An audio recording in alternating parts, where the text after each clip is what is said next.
ప్రిలిమ్స్లో జాగ్రఫీలో ఉపయోగపడుతుంది. ఇక్కడ వ్యవసాయ రంగానికి సంబంధించి తాజాగా కేంద్ర ప్రభుత్వాలు ప్రకటించిన పథకాలు, రాష్ట్ర ప్రభుత్వాలు ప్రకటించే పథకాలు మనం ఇక్కడ డిస్కషన్ చేస్తాం. ఇవి నీకు ప్రిలిమ్స్లో భాగంగా ఎకనామిక్ జియోగ్రఫీలో ఉపయోగపడతాయి. ఇప్పుడు ఉదాహరణకి విశాఖ ఎకనామిక్ రీజియన్ అనేది ఉంది. నీకు జాగ్రఫీ ఓరియంటేషన్లో ఆ డీటెయిల్ రాదండి. విశాఖ ఆర్థిక ప్రాంతము అని అంటారు. విశాఖ ఆర్థిక ప్రాంతము కాకినాడ, విశాఖపట్టణం మరియు శ్రీకాకుళం, విజయనగరం ఈ పరిధిలో ఉందండి. ఈ విశాఖ ప్రాంతంలో రీసెంట్గా అల్లూరి సీతారామరాజు ఇంటర్నేషనల్ ఎయిర్పోర్ట్ అనేది తీసుకొచ్చారు. డాటా సెంటర్లు వస్తున్నాయి, ఆ విషయాలు వస్తాయి.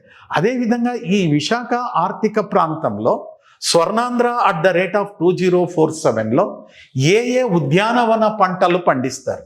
ఎందుకంటే స్వర్ణాంధ్ర @2047లో 22 ఉద్యాన పంటలను ఆ ప్రాంత అభివృద్ధికి, అంటే రాష్ట్ర అభివృద్ధికి చోదకం ఒక ఇంజన్గా తీసుకున్నారు. ఆ 22 ఉద్యాన పంటల్లో విశాఖ ఆర్థిక ప్రాంతంలో ఏ పంటలు పండుతున్నాయి, ఆ ఏ పంటలు పండేటప్పుడు అక్కడ ఒకే జిల్లా ఒకే ఉత్పత్తి పథకం కింద ఆయా జిల్లాల్లో ఏ పంటల ఎగుమతులు పెంచడానికి, వాటికి మార్కెటింగ్ కల్పించడానికి ఎలాంటి ఇనిషియేటివ్స్ తీసుకున్నారో నేను ఏపీ ఎకానమీలో చెప్తాను. డియర్ ఆస్పిరెంట్స్, ఈ మ్యాటర్ నీకు ఎక్కడ ఉపయోగపడుతుంది? ఎకనామిక్ జియోగ్రఫీలో ఉపయోగపడుతుంది. స్వర్ణాంధ్ర @2047లో భాగంగా 22 ఉద్యానవన పంటల్లో విశాఖ ఆర్థిక ప్రాంతంలో అరటి బాగా తీసుకున్నారు, దెన్ క్యాషియో నట్స్ తీసుకున్నారు, మొదలైనటువంటి పంటలు తీసుకున్నారు. మరి శ్రీకాకుళం ఏమంటారు? సిల్వర్ సిటీ అంటారు. మరి ఈ అంశాలన్నీ కూడా నీకు ఏపీ ఎకానమీలో కరెంట్ ఇష్యూస్ వస్తాయి. అంటే జాగ్రఫీలో అంత డీటెయిల్డ్గా అక్కడ రాదు. మరి పేపర్ సెట్ చేసేటువంటి వ్యక్తి ఏం చేస్తాడు? ఈ అంశాలు తీసుకుంటాడు. విశాఖ ఆర్థిక ప్రాంతంలో మొత్తము అరటి సాగులో, ఆంధ్రప్రదేశ్ మొత్తము అరటి సాగులో ఎంత శాతపు అరటి సాగు విస్తీర్ణం, ఎంత శాతపు అరటి ఉత్పత్తి అనేది ఉన్నది, వాటా ఎంత అంటాడు. ఎకానమీలోనూ ఉంటుంది. ఎక్కడ ఉంటుంది అది? ఇతరత్ర కూడా ప్రిలిమ్స్లో కూడా ఉంటుంది. అదేవిధంగా సోషల్ ఇష్యూస్లో వ్యవసాయ అభివృద్ధి పథకాలు ఉన్నాయి, పారిశ్రామిక అభివృద్ధి పథకాలు ఉన్నాయి, పేదరిక నిర్మూలన పథకాలు ఉన్నాయి, సమాజ అభివృద్ధి పథకాలు ఉన్నాయి, సోషల్ సెక్యూరిటీ ప్రోగ్రామ్స్ ఉన్నాయి, ఉత్పాదక పాస్తుల కల్పన ఉన్నది, గిరిజన ప్రాంతాల అభివృద్ధి ఉన్నది, వెనుకబడిన ప్రాంతాల గిరిజన ప్రాంతాల అభివృద్ధి ఉంది. ఇవన్నీ కూడా మనం ఎక్కడ ప్రణాళికల్లో భాగంగా వస్తాయి, వ్యవసాయంలో భాగంగా వస్తాయి, ఇండస్ట్రీస్లో భాగంగా వస్తాయి.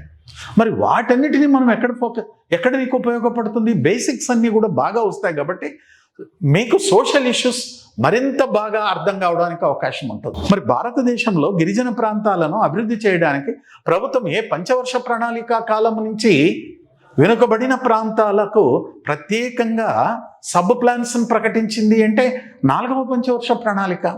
మరి షెడ్యూల్డ్ కులాలకు సంబంధించి సబ్ ప్లాన్స్ ఎప్పటి నుంచి వస్తాయంటే 11వ ప్రణాళిక. మరి సబ్ ప్లాన్ అనేది ఎందుకు వచ్చింది?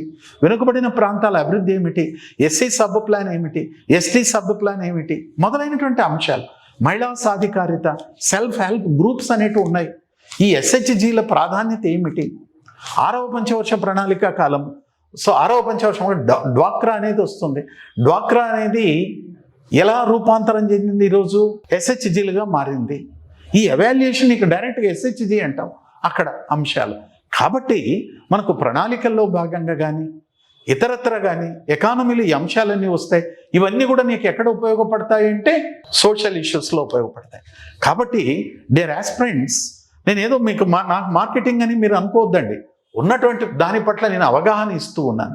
మరి ఎప్పుడైతే మీరు ఇప్పటి నుంచి ఎకానమీ ప్రతిరోజు 2 నుంచి 3 గంటలు కాన్సన్ట్రేషన్ చేస్తే నువ్వు ప్రిలిమ్స్లో సోషల్ ఇష్యూస్ చదువుకున్నట్లే, జియోగ్రఫీ చదువుకున్నట్లే. మరి కరెంట్ అఫైర్స్లో 50% కరెంట్ అఫైర్స్ ఎకనామిక్ రిలేటెడ్.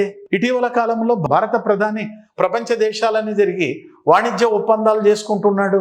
ఆ వాణిజ్య ఒప్పందాలకు సంబంధించి మీకు అక్కడ అడగడం జరుగుతుంది. సో కాబట్టి నీకు జాగ్రఫీలో ఉపయోగపడుతుంది, సోషల్ ఇష్యూస్లో ఉపయోగపడుతుంది, కరెంట్ అఫైర్స్లో ఉపయోగపడుతుంది ఎకానమీ. అందువల్ల 75 మార్కులకు కాదు, మొత్తము 300, 450 మార్కులలో 120 మార్కుల వరకు ఎకానమీ ఓరియంటేషనే ఉంటుంది.